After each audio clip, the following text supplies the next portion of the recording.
Hello, Dave, the Koalition, Mr. Matt Smith. Hey, I loved your performance so very much. Uh, oh, that's nice of you. Thank you, Dana. I it appreciate was you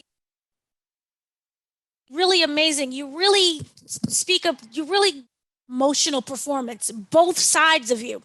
So I was wondering the transformation between Milo in the beginning it. and then Milo later on. Do you feel that he has lost a sense of his humanity, or is this the Milo that's always been there? That's a very good question. I think on some level, I don't think he's lost his humanity. I think he's craved for a different type of humanity. You know, he's craved so long for a different way of living, for a different type of acceptance, probably, to not quite be on the outskirts of society so much. And given the opportunity, you know, some might say gets it wrong. I think Milo just goes, right, boom, now I'm going to go for it and have a great time. So would you say that he acts in a sort of way because he has a carelessness about the transformation and how he views other people? Would you say it's a sense of revenge? Well, I don't know. I mean, it's a very, the truth is, I don't know. I think it, again, I think it's his own personal struggle. It's almost, if it is revenge, it's revenge on his former self almost, you know, there's a sense of self-loathing, I think, underneath there that came with Milo over the years. And so he's trying to break out of it. It's more like a sort of rebirth, just a dark one.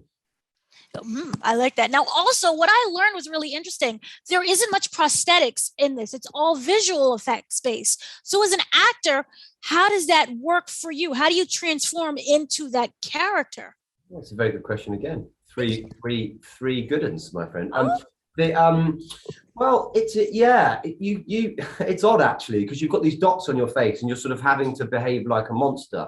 But what's interesting about it is then sort of months later, you're then in this weird padded cell when they're doing the post production, and they put a helmet and a camera and a sort of arm on you with a camera pointing this way, and have all these other cameras that surround you. And then that's when you do your monster acting, and then they lay that on top of what you did originally. It's all very technical wizardry beyond me, but yeah, so there's sort of two stages to it. is there a sense of freedom when you're in there being in that monster role, or you always have to be aware of the placement of your head and how you look? No, there's a total sense of freedom with it, but I suppose afterwards when you're doing it the second time in the padded room, that's much more technical. That becomes a, you know, much more of a technical exercise. Mhm. Is there also, I was wondering, the physical transformation is quite impactful when I'm watching you in the very beginning. Can you take us through the mindset of what it was like to kind of transform into Milo in the beginning when we see him kind of uh, disabled? Yeah. Well, you know, I sort of worked with a movement coach actually, and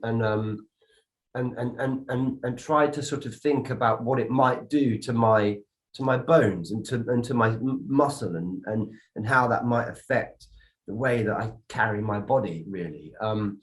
And that was really useful and informative. And I quite enjoyed that part of the film. It was interesting to do something that physical.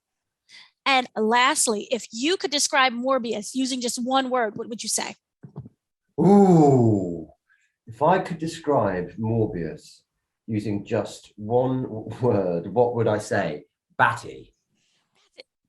And that works. I like Hey, hey. you did very well. I love that word. It's It's perfect. really, listen, what a lovely interview. Great energy. Nice to meet you.